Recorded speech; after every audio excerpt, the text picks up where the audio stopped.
I want to do an activity right now, and this is a tombstone that I took. This is in a cemetery. It's a photo my wife took. It's a cemetery in Dublin, Ireland. And so this guy, the Reverend Canon William James Eric Dawson, and these are all his degrees. And it doesn't matter how many degrees you get, or if you get C's or B's or A's or D's or whatever, you're still going to die. So I just want to point that out. So you can get all the degrees you want. You can score, have a high GPA. Whatever it is, you're still going to be dead. So just like that dude. So look at all these. He was Chancellor of Waterford. Oh, my gosh. Died in Egypt. So we're all going to die. But that's not what I want to, that's not the message. So I want to tell you about something that might, at first it's going to seem like it's not related, but trust me, it is. So I read this book a few years ago, on resuscitation science. And does anyone know what I'm talking about when I say resuscitation science? Does anyone have any idea? What? Okay, so the issue is that a lot of medical doctors have started to realize, and this happened really largely as a result of the first Persian Gulf War and then the Iraq War, realizing that how many advancements have taken place in the world of science and medicine and our ability to keep people alive. So, you want to invest your energy and your resources in the world of science and medicine. What do? There are lots of things you can do. You can just try to stop diseases. You can try to cure diseases. You can do any number of things. But these people they looked around and they started counting up all of the soldiers who, if they had fought in Vietnam War or World War II or some earlier war, would have died. But because of advancements in medicine, they didn't die.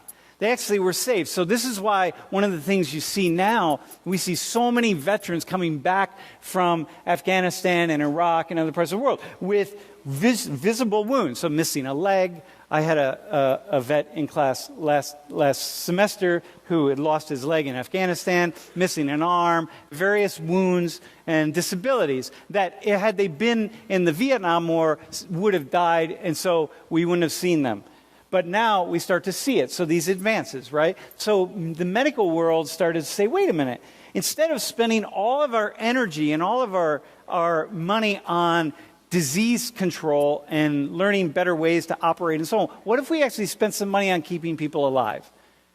Once they die, what if we found ways to do whatever we need to do to keep their body in a stable state until we can get to the place where we can intervene and actually save their lives. Okay? So you can we've developed techniques, as if I'm part of this, but we've developed techniques where you can you can put someone on a blood machine, pump them full of oxygenated blood, keep them on a respirator. They can put them on ice, their body on ice, so they are technically dead for up to, I think the record is almost 2 hours.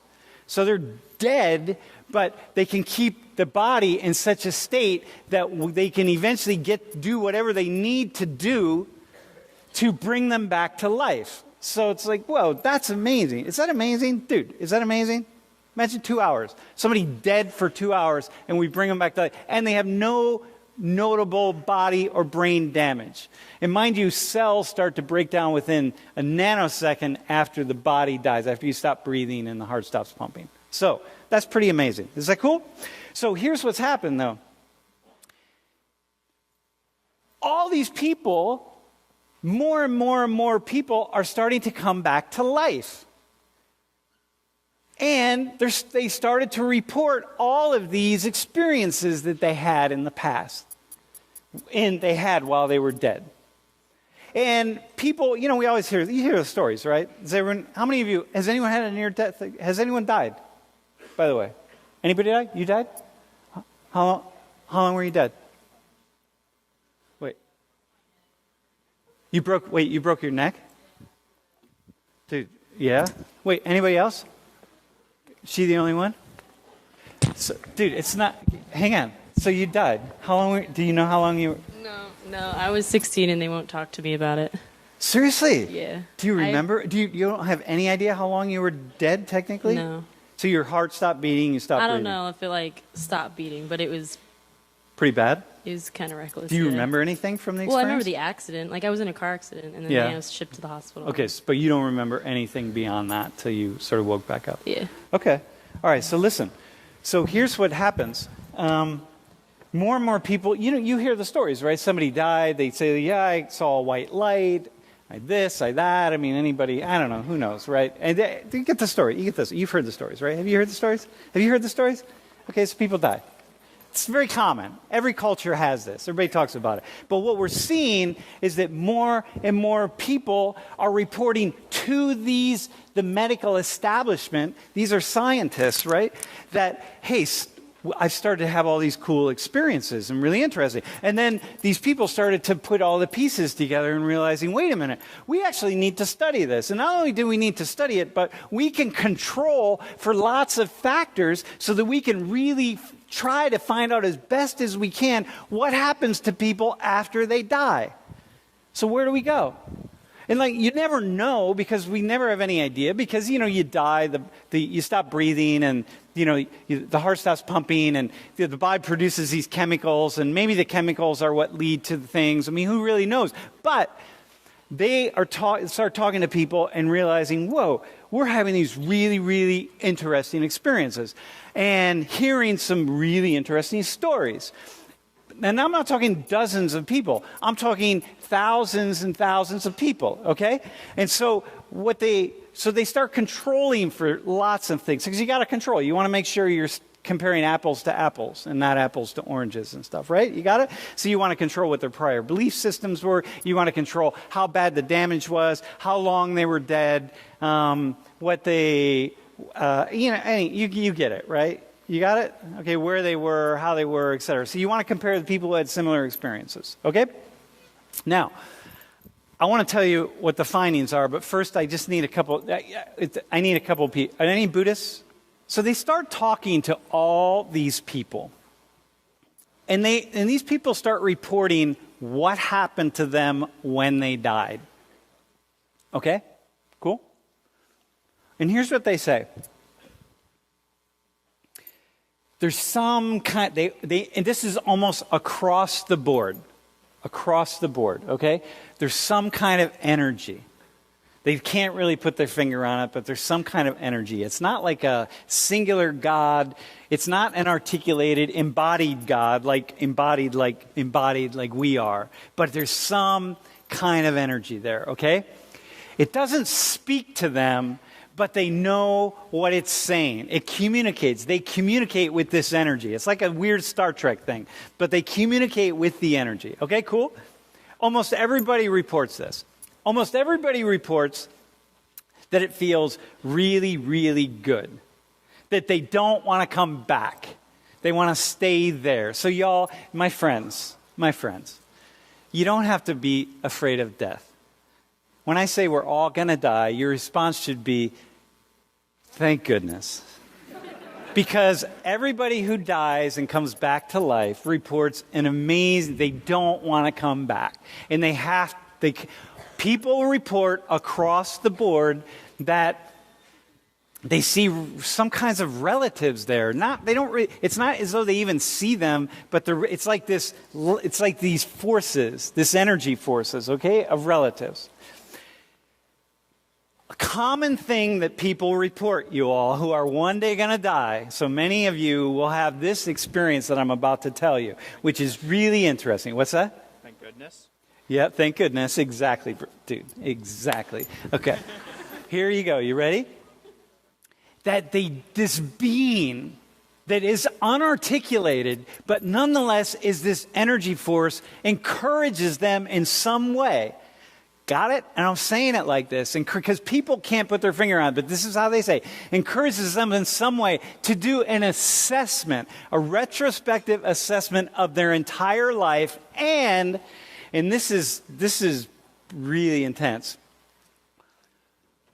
Reflect on all of the wrongs that they did throughout their lives. So the Judeo-Christian perspective of Jews, Christians, Muslims kind of maybe are onto something there, and maybe where they got that from in the philosophy, because this is very much a Judeo-Christian philosophy, the Abrahamic tradition, right?